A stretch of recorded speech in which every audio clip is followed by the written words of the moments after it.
Yeah, sit down.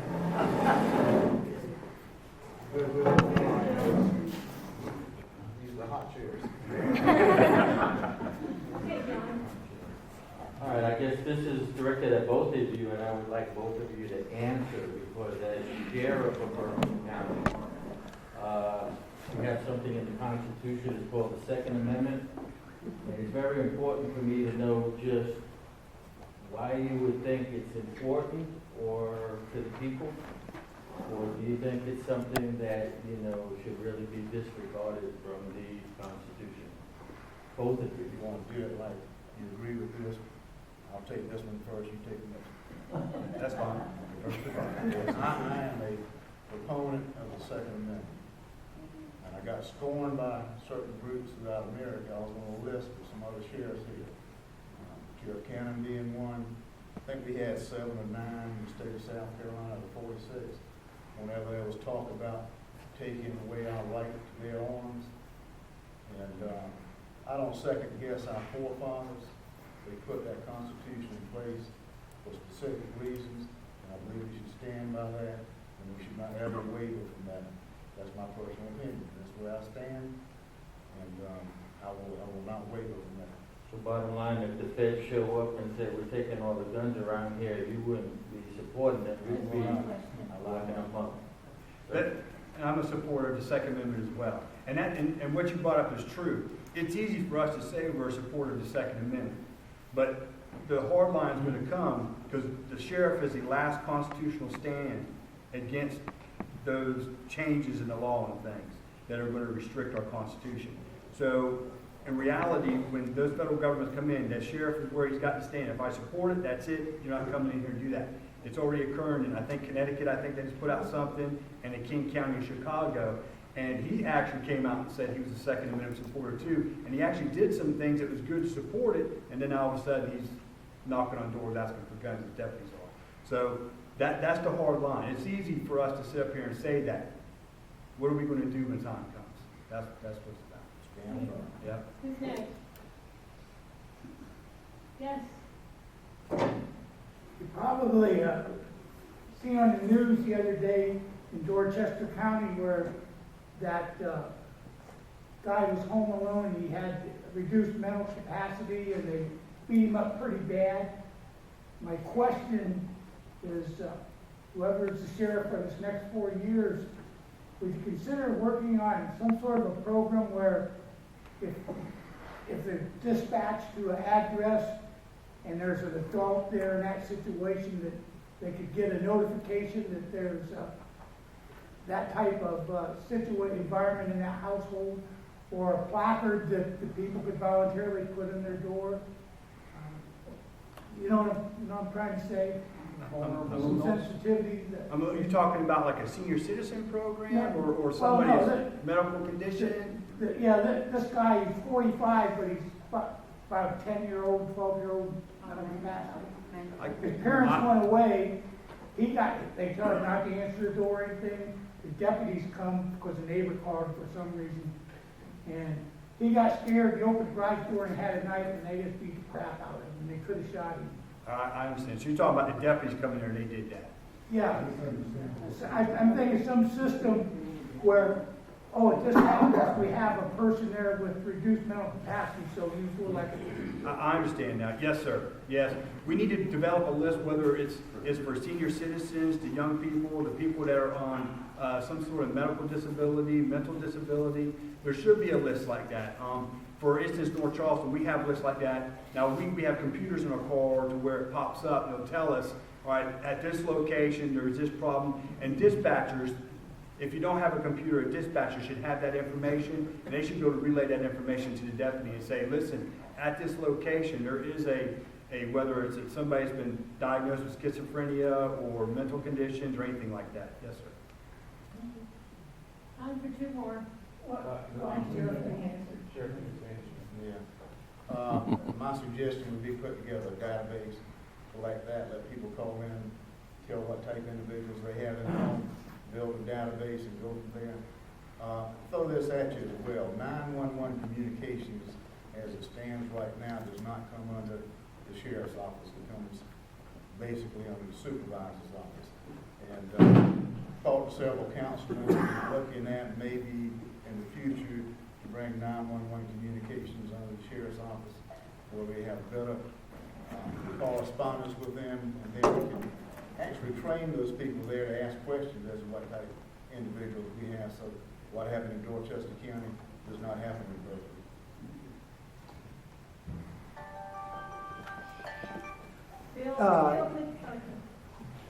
The banning of our new jail has been a problem for a very long time. Now, I know that they just allotted, the council just allotted some money so you can open up another third of the jail.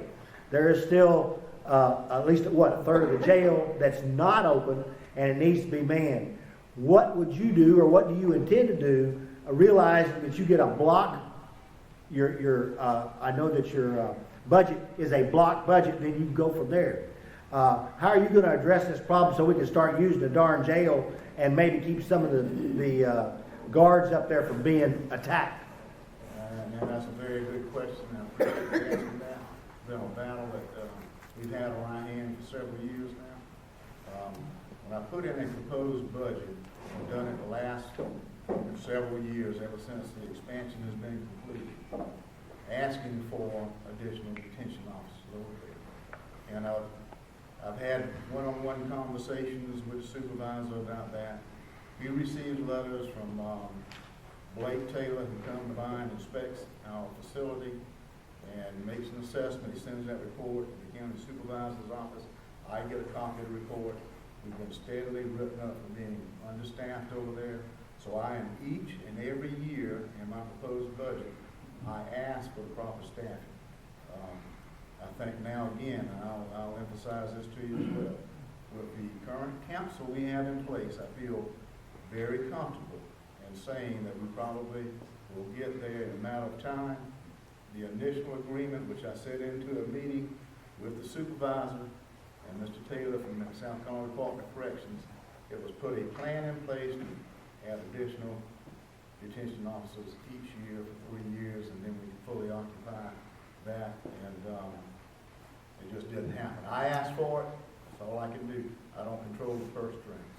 But the other thing, and you made mention, is very dear to me, and I tried to emphasize this to people I talk to, councilmen I talk to, and I think they understand. It is a risk factor for the detention officers we have over there now, with the ratio with the population that we have in the inmates there. And, you know, I would rather have them in there than back out on the streets, especially if they're in there for a violent crime. You know, our facility, if you convict and receive a sentence over 90 days, we can't keep you there anyway. We have to send you on the Department of Corrections. But we have a lot of pretrial inmates. We have some of them, and most of them for violent crimes. Add this too. We got deadbeat dads in there. We make them work to earn their keep there too. So if you need a street, you got trash needs to be picked up, let me know.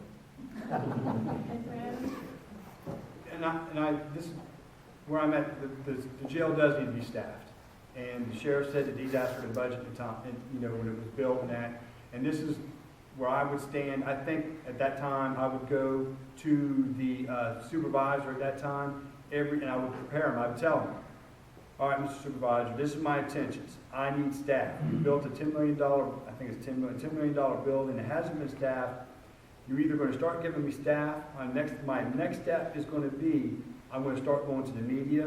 I'm going to start coming to all the council meetings, and I will ask every time, because the sheriff's an elected official as well. It's time, and I'm on the hot seat for having a detention center that's not being utilized.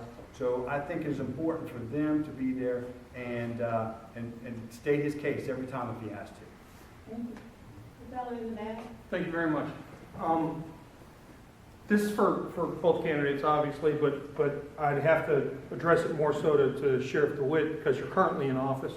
I'm law enforcement myself, and my question is, being a municipal officer, we have all the donut holes we have to deal with. And too often I see that Berkeley County handles calls. This is Berkeley County, this is the city. This is Berkeley County, this is the city.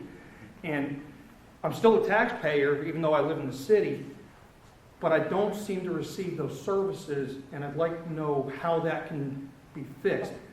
You know, and my major malfunction is at the corner of Crowfield Boulevard and College Park Road. If it's a traffic accident, then Highway Patrol will answer.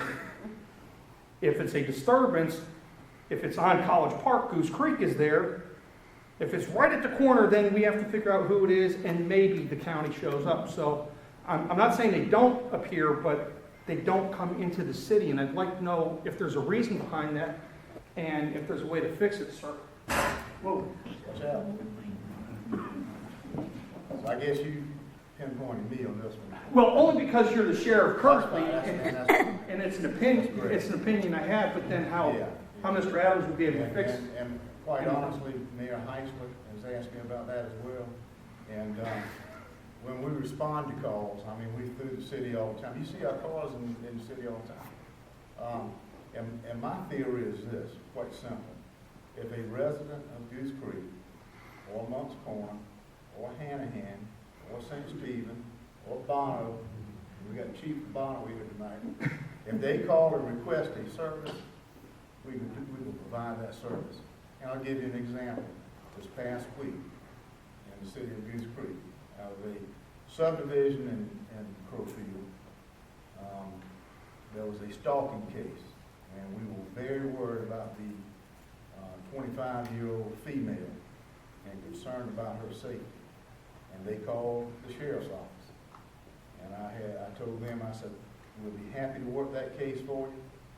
I said, but I am going to call Chief Becker to make sure he's aware of it. And one primary reason for that is if they were to call 911, Goose Creek's would get the call. So they need to be abreast of the situation at that address. So we effected an arrest. The guy's still in jail. You have a mental evaluation before he's even given a bond. And we provided all the information to Chief Becker so Goose Creek would be fully aware, should they get a call, to respond to that address. So it's just a matter of working together. Al Cannon and I have the same thing. We think the same way about that. Bad thing is, we have jurisdictional boundaries, criminals have none. So it's important that we share information and work together. I think the sheriff's office should be a full service sheriff's office. They should work accidents. There's no reason why they should have to wait for highway patrol. Accident reports, everybody can work an accident report. Matter of fact, it's one of the only reports I can work that outside of my jurisdiction if I had to. For instance, North Charleston has donut holes. Dorchester or highway patrol is coming from Walport, they can't get there for 45 minutes. I'm knocking it out because I'm not staying there for 45 minutes. So I believe you need a full service sheriff's office, and what they can do an accident report. It's an opinionated report. Their insurance company's going to investigate it again anyways, and they're going to do what they want. When it comes back to service and getting the manpower and things like that, I think it's important we adjust and make sure that we have enough manpower on the street. Berkeley County is a top-heavy organization. I think a lot of those can come back to the road. They don't have the luxuries like a lot of bigger agencies do. Such as, I'll give you an example, the sergeants, for instance, they do not have cages in their car. The line supervisor, sergeants do not have cages in their car. So if they do respond, if they have a violent, an offender or somebody have to arrest, they can't put them in their car because there's no cage in there. So they got to call somebody else and bring them there. I'm sure they're on their way anyways, I would hope. However, you know, if you have a cage in your car, that's going to, you know, it's going to help you out tremendously that first few seconds that you're on scene. So I want to get more officers on the street. Here recently, the sheriff just added another major position, which took away 3 positions from the sheriff's office.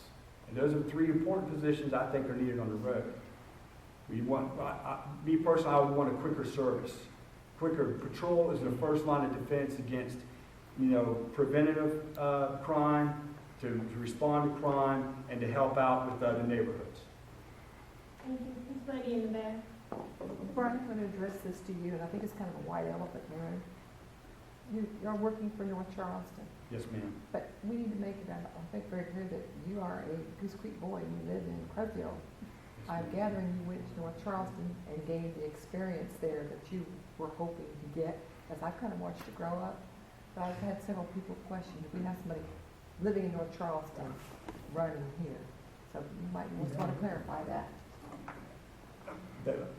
What was your last part of the question? We just want to clarify that you are a Goose Creek resident. Oh, yes, ma'am, I am. I grew up right here, stone throw away. I grew up in College Park. Like I said, I went to the middle school, elementary to middle school in Stratford. And you still do. I was raised here. This is my home. And I can verify that. Yeah, it's right down the street. And I walk by his house every I day. think others have. Was he from North Charleston? Because you work. You're currently living here, correct? That is correct. Got to. Right around the corner. Brian, this is probably more for you. Sheriff Dewitt's been in office for a long time. I've been in the county for 40 years. Watched it from the good old boy system and actually grow to a great, well, even with your accreditation here recently. I've even been blessed to have somebody work under him for a very short time. Kind of a two-part question. I want to know about your open door policy with each and every citizen in this county, every phone call that you do receive. But the other thing I keep hearing about is this wonderful manpower that you keep coming up with. When Right. you're living in Berkeley County for 40 years, I've watched this county on Farms Crossroads, maybe 5 cars go up the roads and I can't even get out of my driveway. Yes, ma'am. With the growth in Berkeley County, we have more 911 calls than we've ever had before. Not just for the sheriff's department, for EMS, fire, Fire department too. clerk of court, the whole situation grows here. But we still have a very stubborn council, and the thing you gotta remember is you're an elected office. Absolutely. Absolutely. And with more people in this county, we have more tax dollars coming in. And the problem that I think I'm seeing, and I keep hearing with the manpower, is I know how many times that this man here has asked for manpower. My son worked in the jail, and it's very understaffed. And it's not his fault, and I'm tired of the media claiming that it's his fault. And I guess the other part of this section is I think you, as all of y'all who will do a great thing here, I think it's time that not only do you stand yourself here, but you also claim yourself in front of council, and you ring Dan Davis, and you ring your councilman, that this is where our budget's gotta go. It's not to be paying the solicitor's office $70,000 to maintain her password. I was there that night, she couldn't even explain what she asked $70,000 for. And you had 3 that just threw their hand up and voted automatically on council. You can have our money. We need to find out where our money goes. I also heard you say that you wanted to pull 3 people out of the sheriff's department and put them on the road. No, ma'am, that wasn't me. Is that your question? And, yeah, I want to know about the manpower, how exactly you're going to solve, how you're going to get this money, and how do you expect a deputy to write an accident report when they're needed somewhere else? And sometimes we have district deputies, and they have to cross very all over to us. I want to know how you're going to actually get this all I'll over answer for every one us. of those questions. And your open door policy. My open door policy, you can ask anybody. My door is always open to everybody and anybody. I return calls on a daily basis. Overlooking the narcotics, the street crime unit, the ILP team, I got over 35, 33 guys under me, and let me tell you, my phone doesn't stop ringing. Call everybody back, okay? Come in, see me whenever you want. That's my open door policy. I don't have a problem with that. Okay. The manpower, like I said earlier, they're top-heavy, okay? They got a lot of supervisors in place. I can take those and put some of those back on the road. I can eliminate some of those admin positions that we do not need. I can put them on the road, but they can fall on, some of those admin jobs can fall under somebody else, okay? The 3-man that you're talking about, that wasn't me. Sheriff got rid of 3 positions to make another major position. That's what I mentioned, okay? The accidents, if a deputy's gonna stand there and flag the traffic around the accident waiting on a trooper, I promise you, he can knock out that accident report in 10 minutes compared to waiting on a trooper for 45 minutes. Was there another part of that question? Actually, I've never seen anybody flag traffic around. It's usually the fireman flagging traffic. I would love to see him write an accident report if he was present on the scene. But I still think you got to figure out where our dollars is going to come from and how you're going to pound the They're house. already there. The manpower's already there, we just have to readjust it. And let me elaborate on that a little bit. Please, I would, but you're there. We've not done away with three positions to begin with. We're not top-heavy. And I think where he's mistaken is, there is a lot of difference between the police department and the sheriff's office. We handle civil process and a number of courtroom security bound by the Chief Justice of the State of South Carolina Supreme Court, provide those services. I would rather have it on the street, but by those orders and by statutes, we can't. So that's not understood. And, that is a portion of the sheriff's office that is very, very important. The assessors that came down and did our national accreditation said by no means are we top-heavy. They the ones suggested that we have an administrative major and an operations major. That's what we did. It was the proper thing to do. It's got a better grip on things. I'll never rob the street. That's always been one of my priorities, to get more patrol vehicles, period. Thank you very much. Stick around and you can ask them after the meeting. Thank you, fellas.